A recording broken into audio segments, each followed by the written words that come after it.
Soy Emilio Quesada, historiador del arte, profesor de la Universidad Iberoamericana, especializado en temas de la Compañía de Jesús. Soy Francisco Javier Lara Bayón, historiador.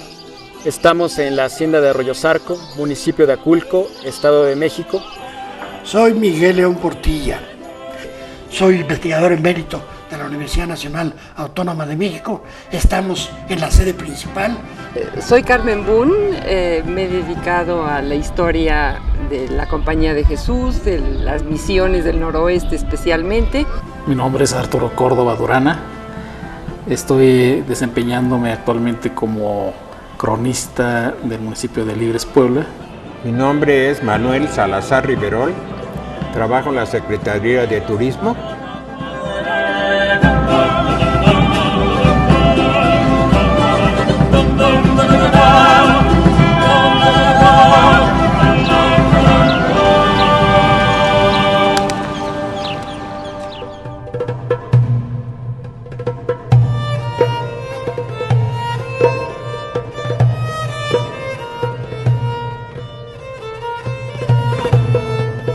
Los aztecas o mexicas, quienes fundaron su capital México Tenochtitlan en 1325, hablaban una variedad de náhuatl central, y al extenderse su imperio a través de una gran parte del centro y sur de lo que ahora es la República Mexicana, la lengua se difundió considerablemente. De manera particular, en el Valle de México durante el siglo XVI, fue compilada por diversos religiosos europeos. A partir de 1521, con la caída de Tenochtitlan, la muerte de Moctezuma y la conquista de Hernán Cortés, se produce el encuentro de dos mundos, dos culturas que, junto con la africana, integran las raíces del México actual.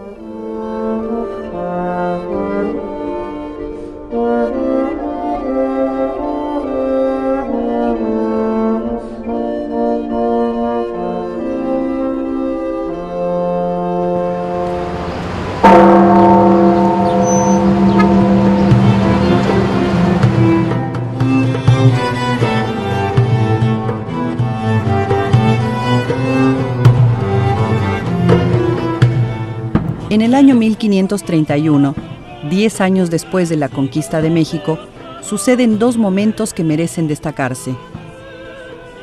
El primero es la llegada de don Vasco de Quiroga, enviado a la Nueva España en una segunda audiencia, donde observa las condiciones y el maltrato que sufrían los naturales.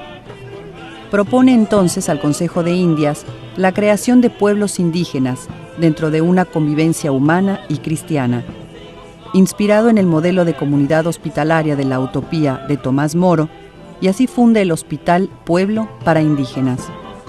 Don Vasco de Quiroga decide establecer una república, una democracia indígena en América. Esta democracia indígena le llamó él hospital, pero no hospital en el sentido de atención a enfermos, sino tomando la acepción latina de hospedaje, de hospitalidad. Esta palabra en purépecha se dice guatapera, de modo que quedó acuñado el término de guatapera para las fundaciones de don Vasco de Quiroga.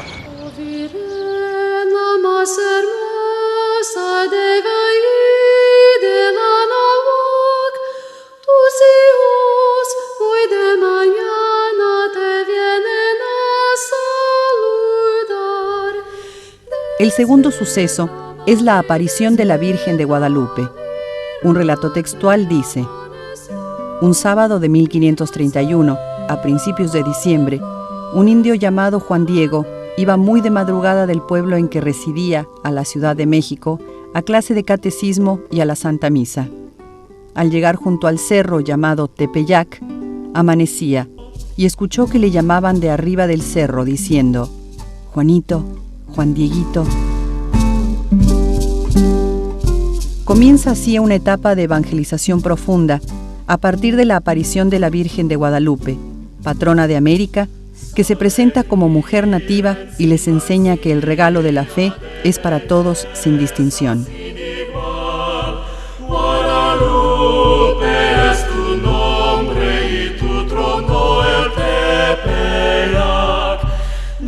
Despierta, madre, despierta, mira que amaneció, mira este ramo de flores que para ti traigo yo.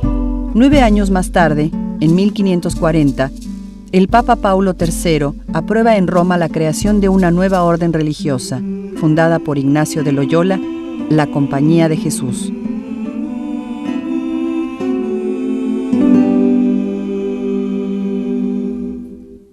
Me he interesado en la historia de los jesuitas, pues ya no diré que tan directamente por los jesuitas, sino porque los jesuitas han tenido una presencia muy importante en México y eso me ha llevado a que me encuentre con ellos con gran frecuencia. Don Vasco de Quiroga va a España y le manda una carta a San Ignacio de Loyola planteándole la necesidad de que la Compañía de Jesús pase a América. Lee la carta, se entusiasma con la obra de Vasco de Quiroga, pero considera que en aquel momento es imposible porque acaba de partir San Francisco Javier a las Indias y con él el apoyo subsecuente que la compañía brindó, de modo que no había jesuitas disponibles para el proyecto de México. San Ignacio, sin embargo, impactado por la información de don Vasco, pone una nota que dice: al México sean enviados, haciendo que sean pedidos o sin serlo. Cuando los jesuitas llegan a la Nueva España, vienen naturalmente a trabajar. Ninguno viene así, digamos, de turista a conocer esto. Llegaron casi 50 años después de los franciscanos. Estos llegaron en 1524 y los jesuitas en 1572, enviados por San Francisco de Borja. El 28 de septiembre de 1572, llegan a México los primeros 15 religiosos de la Compañía de Jesús, junto al padre Pedro Sánchez, como provincial de la Nueva España. Se hospedaron provisionalmente en el Hospital de Jesús, fundado por Hernán Cortés en 1524 en la Ciudad de México. Durante toda la época colonial virreinal, los jesuitas impulsaron con notable fervor el culto a la Virgen de Guadalupe, desarrollando con ello la conciencia mexicana. La Compañía de Jesús, apenas nacida en la Iglesia, presta en la Nueva España una ayuda de gran valor en colegios y formación humana. En esa época, el concepto de colegio era mucho más amplio que el que manejamos actualmente. En la antigua compañía, los colegios eran centros de irradiación evangelizadora general aplicada a la ciudad que los acogía y de conformación social.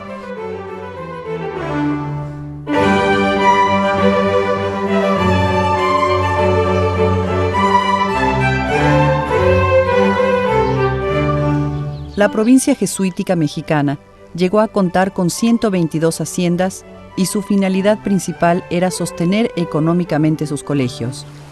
En este documental entraremos a algunas de estas haciendas que pertenecieron a la Compañía de Jesús y que todavía conservan la Casa Grande, el despacho, la tienda de raya, los macheros para animales y su capilla.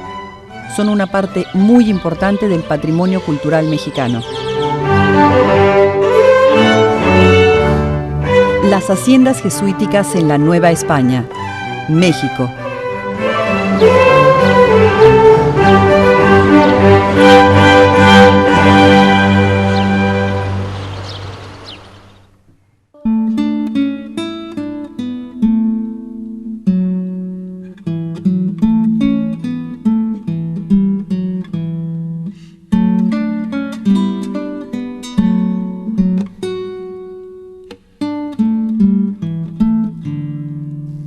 Puebla de Los Ángeles.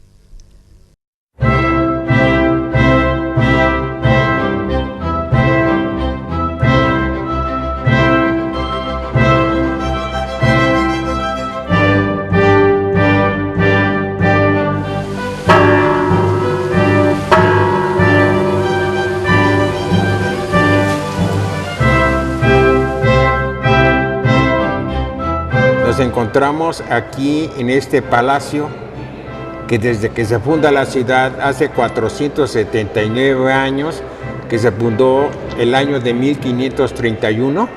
Fundada como ciudad de españoles en 1531, Puebla de Los Ángeles fue la segunda urbe en importancia en el virreinato y la eterna rival de la Ciudad de México. Puebla viene de la voz hispana de poblar, del latín populus, que equivale a población.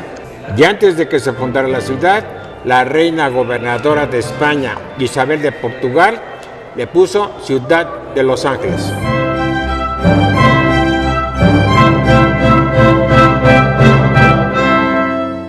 Como acostumbraban, los jesuitas buscaban un solar próximo a la catedral para erigir su iglesia definitiva.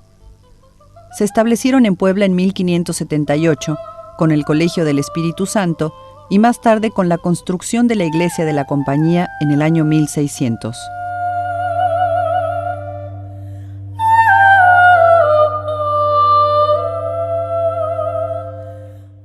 Nos encontramos en la calle del Espíritu Santo, actualmente 4 Sur, llamada calle del Espíritu Santo anteriormente por ubicarse en un extremo de ella la iglesia del Espíritu Santo. Y antes de este colegio fundaron su colegio de San Jerónimo, que era su seminario y que está aquí a la vuelta sobre la actual calle 3 Oriente.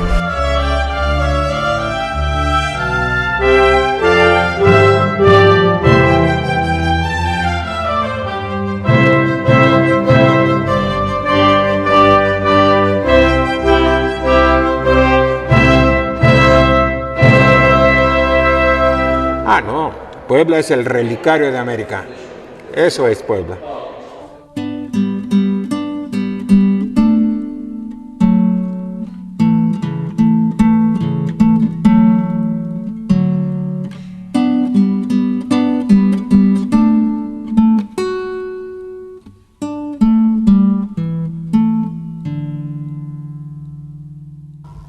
Hacienda de la Concepción, municipio de Cuyoaco, Estado de Puebla. Dios es ya nacido entre nosotros acá, Dios es nacido, ya es nacido ya.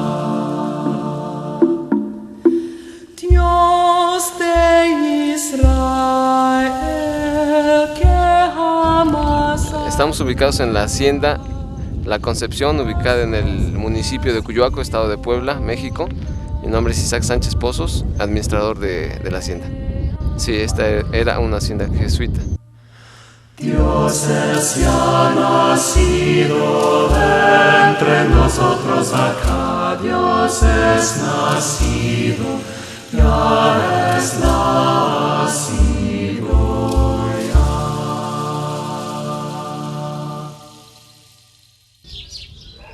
Hacienda San Miguel Atototepec o San Miguel Barrientos, municipio de Cuyoaco, Estado de Puebla.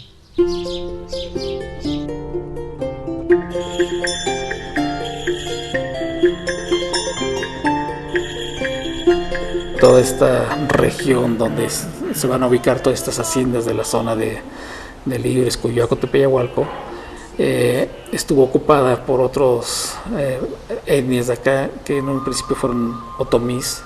Después habrá gente que va a ser desplazada del centro de origen totonaco, y ya después ya van a ser pues todos ellos bajo el dominio del Imperio Azteca, y aprenderán pues ya el idioma oficial, que es el náhuatl.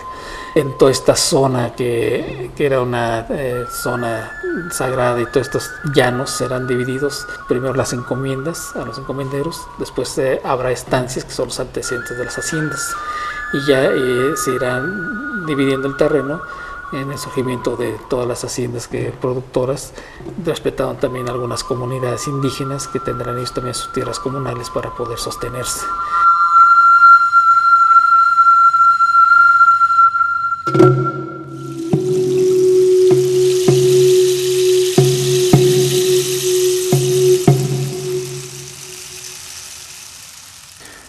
Soy José Pablo Hernández, oriundo de aquí de Puebla, México, por el apellido materno Enríquez.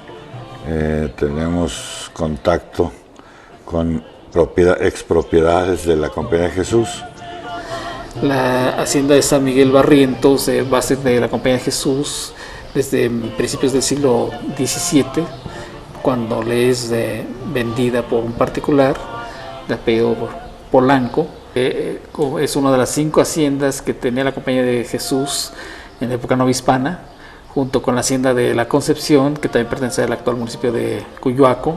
Son el complejo agrícola y ganadero que tenía la Compañía de Jesús, cuya finalidad era el sostenimiento económico de uno de los principales colegios que tenía en la ciudad de Puebla, que era el Colegio del Espíritu Santo.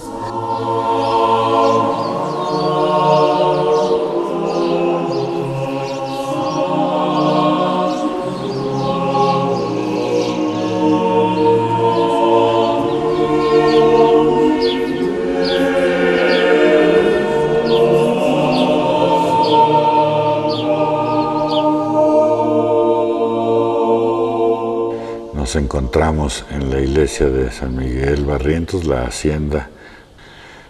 Estamos frente al altar de esta iglesia, pues que ha visto pasar a muchos de nuestros familiares durante 160 años aproximadamente.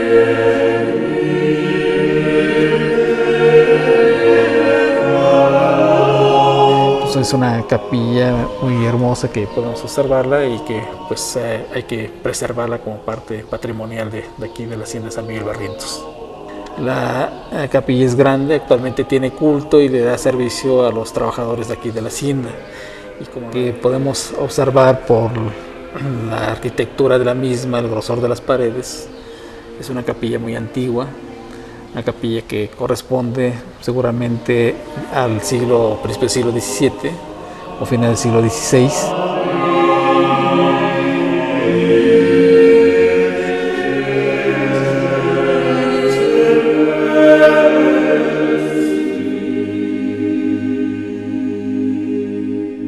Sí, la hacienda está en el municipio hoy de Libres, Puebla, anteriormente conocido más como San Juan de los Llanos, que entre paréntesis y como anécdota hay un dicho ahí que dice San Juan de los Llanos donde hay más burros que humanos. Y mi abuelo decía, los burros vienen de fuera, aquí nomás los montamos.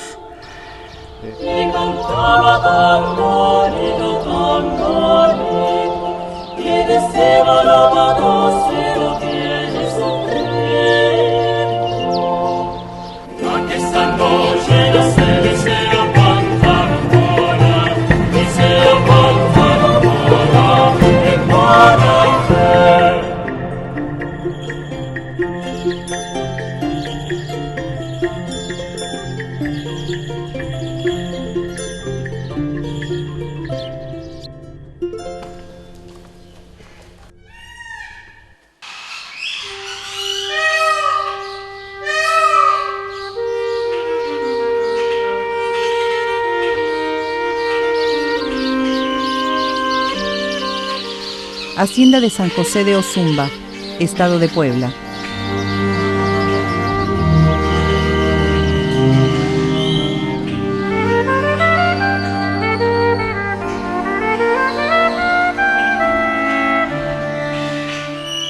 Bueno, nos encontramos en la ex hacienda de San José Ozumba. Mi nombre es Roberto Carlos Sesma Franco, soy el propietario, soy la 5ª generación. Mi hijo es la 6ª que está colaborando ya con nosotros acá. Llega la expulsión de los jesuitas y saca el gobierno sus bienes a remate y mi tatarabuelo compra 5 haciendas. Esta que era la casa mayor de los jesuitas y otras 4 ranchos haciendas que están aquí alrededor, que fueron quedando entre todos los parientes. Y la única que se conserva de la familia Sesma es esta. Nosotros nos dedicamos al negocio de la leche y al ganado de engorda.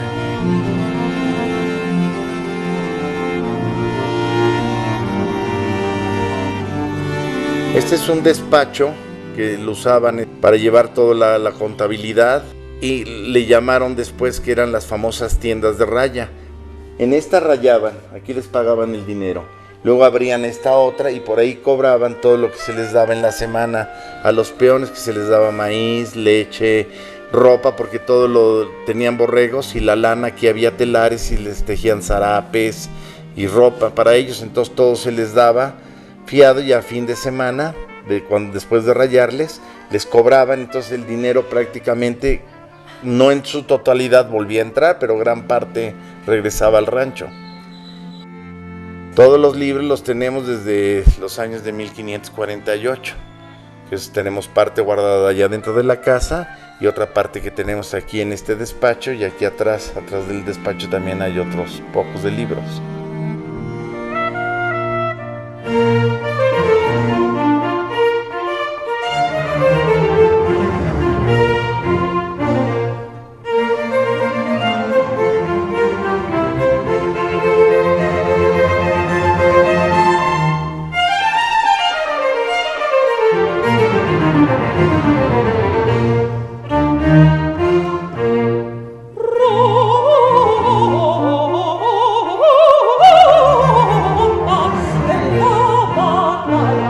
Hay una iglesia, la chiquita, era de los jesuitas, nada más que la cúpula fue partida por un rayo y mi bisabuelo empezó a construir la actual iglesia, en la que terminaron en 1903.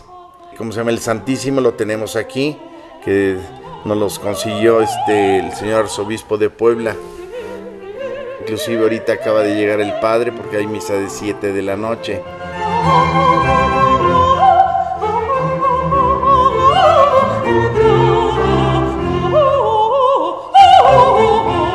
Nos encontramos en el Valle del Salado.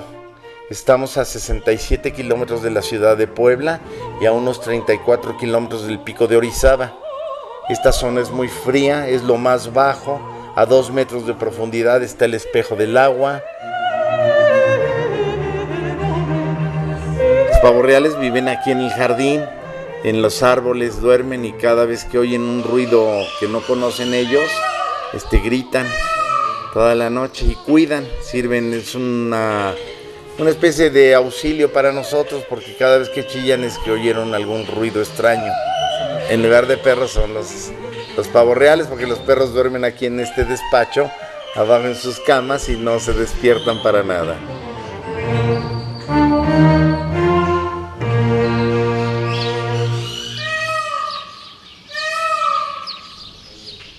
Hacienda de la Compañía, Huamantla, Estado de Tlaxcala.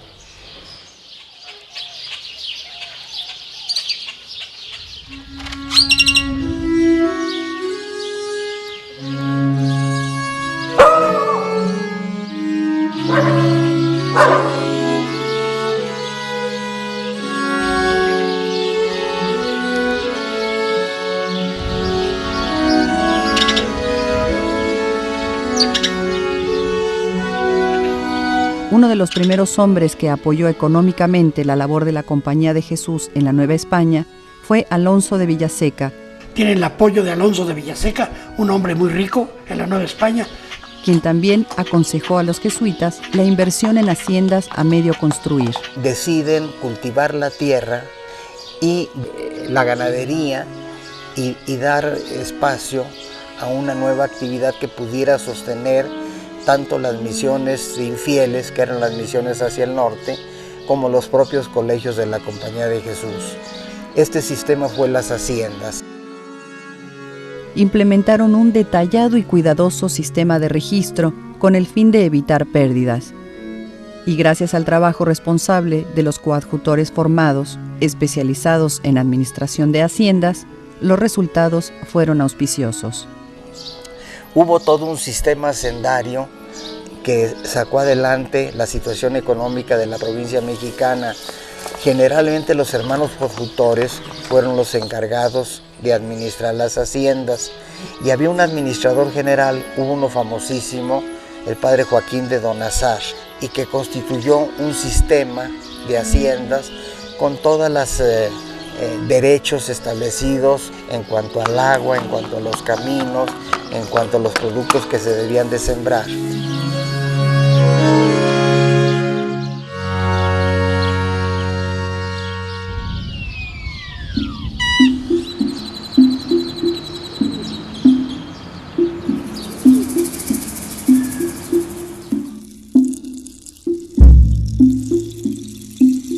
Tepoztlán, Estado de México.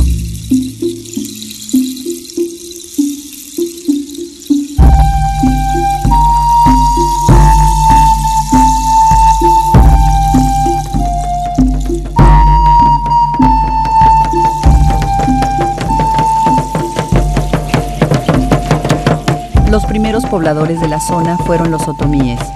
Después se estableció la cultura teotihuacana y más tarde arribaron grupos chichimecas que en 1460 se aliaron con los mexicas para fundar el señorío independiente de Tepoztlán. En 1524, los franciscanos iniciaron la evangelización de los pobladores indígenas del área, partiendo desde su convento de Cuautitlán, fundado en 1527.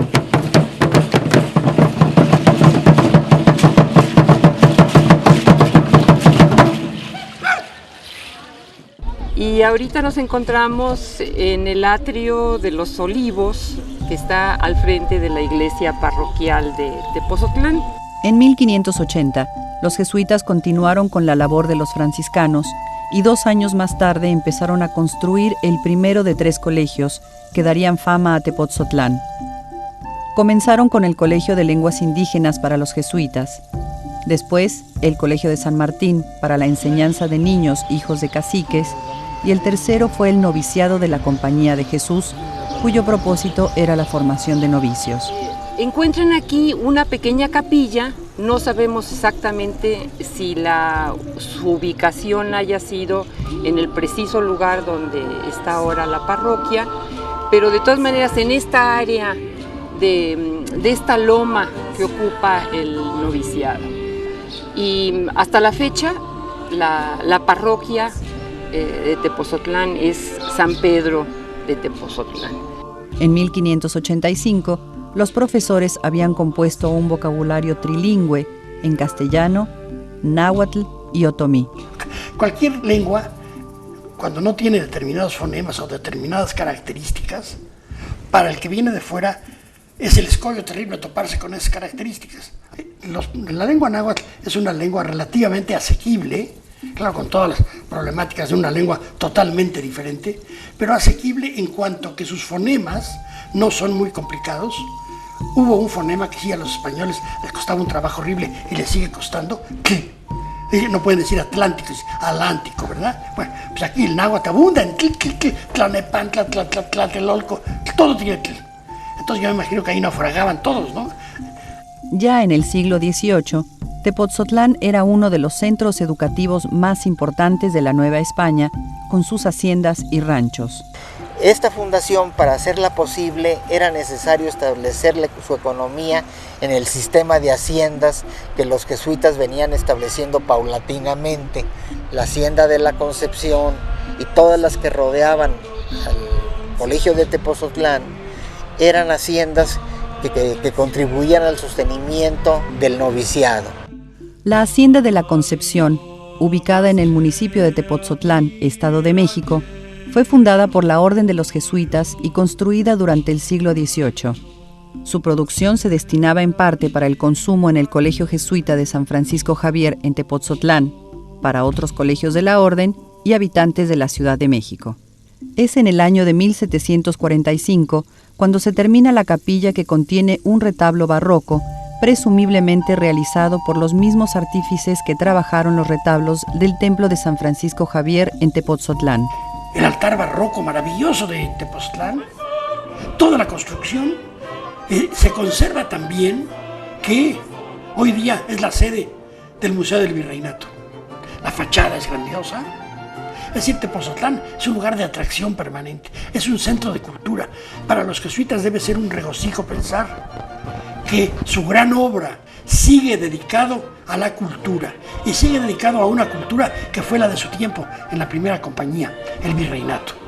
Actualmente es una de las maravillas de la arquitectura barroca latinoamericana, sede del Museo Nacional del Virreinato, y desde el 1 de agosto de 2010, Tepoztlán es declarado Patrimonio de la Humanidad por la UNESCO en la categoría de itinerario cultural Camino Real de Tierra Adentro.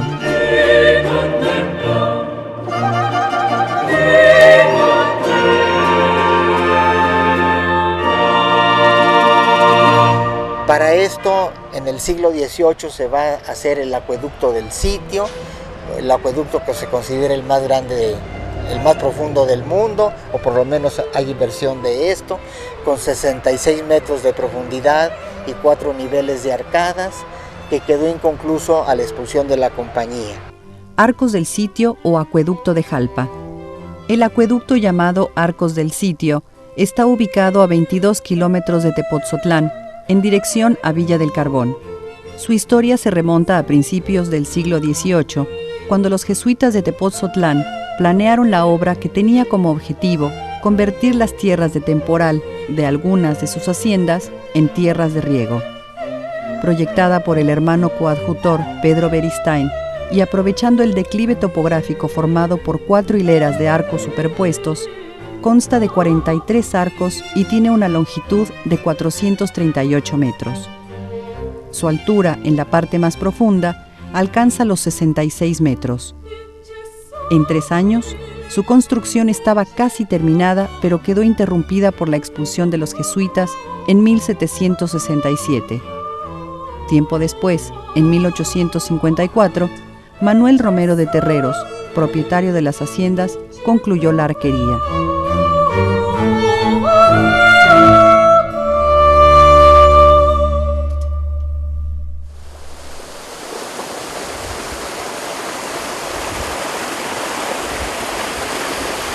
En la hacienda de Arroyosarco, los jesuitas construyeron varios embalses, aprovechando las aguas que bajan desde la zona de Huapango y que constituyen uno de los afluentes del Pánuco, un río que desemboca en el Golfo de México.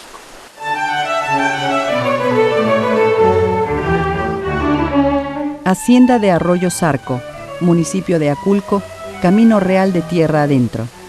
Para librar una de las corrientes que vienen desde Huapango, se construyó en el siglo XVIII este puente, que tiene todas las características constructivas de la época, incluyendo un par de nichos bajo venera que podemos ver en su barandal.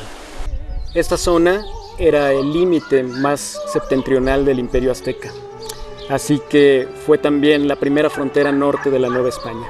Fue fundada en el siglo XVI a partir de las mercedes otorgadas por diversos virreyes, entre ellas las recibidas por Juan Jaramillo, uno de los conquistadores y esposo de la famosa Malinche.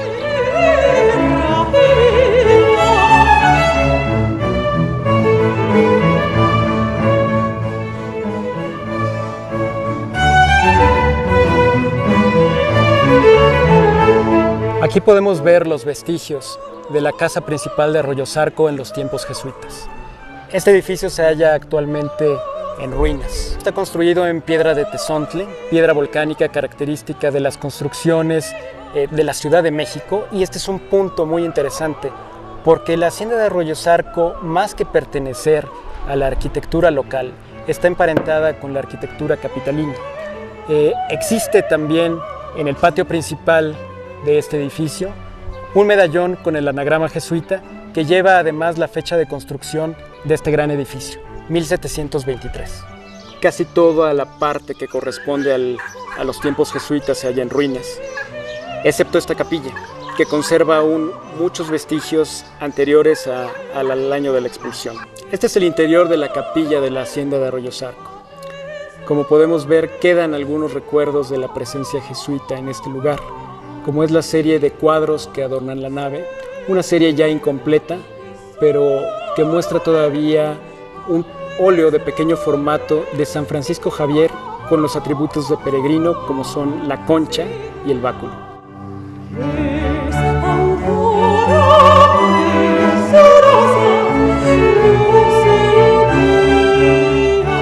Este edificio, conocido como el edificio del despacho y en tiempos de los jesuitas como el edificio donde vivía el mayordomo y su ayudante, cumplía con 3 funciones principalmente.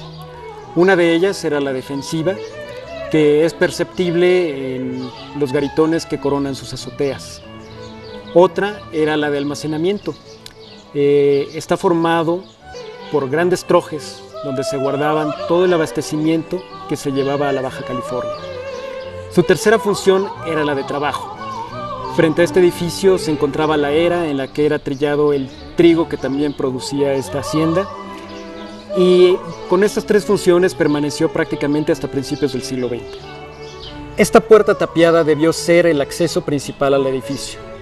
Sobre ella podemos ver un cartucho para inscripción que está vacío.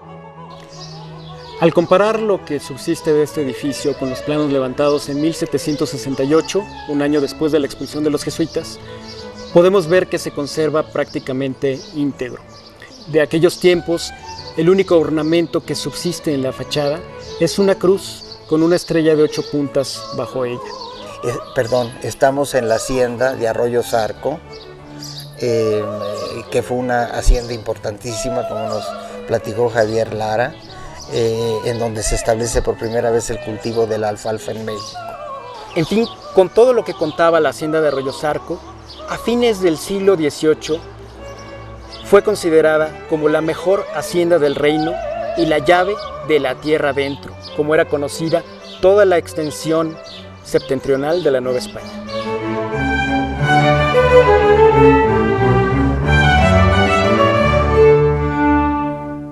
La expulsión.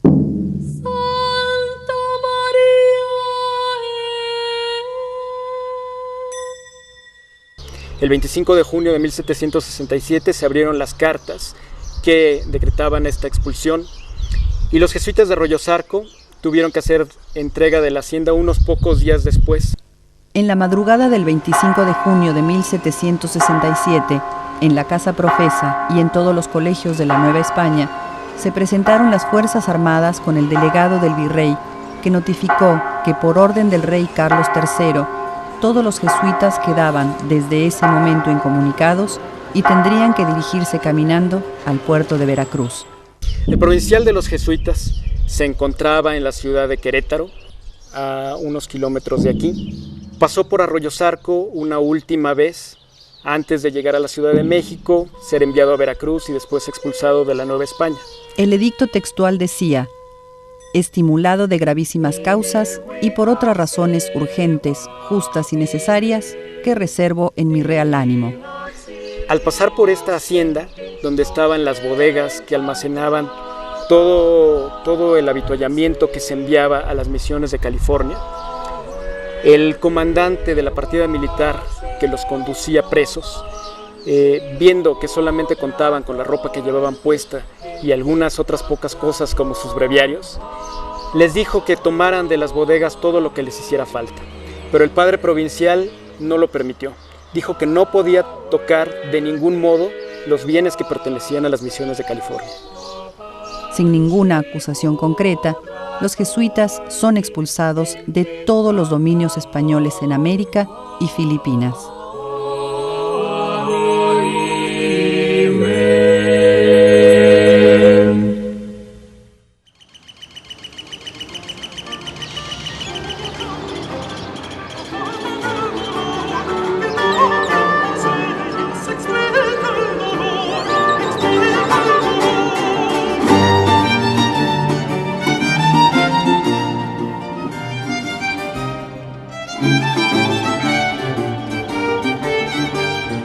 Dentro de la obra evangelizadora en América, las haciendas jesuíticas de México son el testimonio del empeño y compromiso que tuvo la Compañía de Jesús en tierras mexicanas.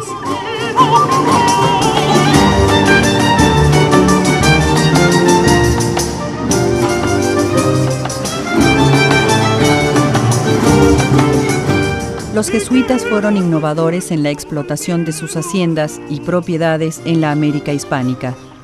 Durante los siglos XVII y XVIII, supieron gestionar verdaderos emporios agroindustriales con métodos de gerencia que se adelantaron a los utilizados en la actualidad. Agregaron la participación patrimonial de lo recaudado en las haciendas para luego ser redistribuido entre indígenas, esclavos y empleados. fueron los primeros en otorgar una participación de las utilidades a sus subordinados.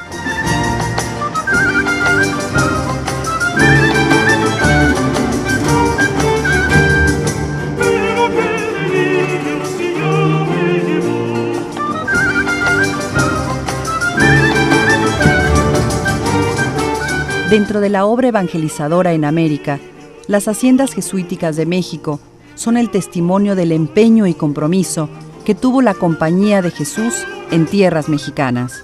Las haciendas jesuíticas en la Nueva España, México.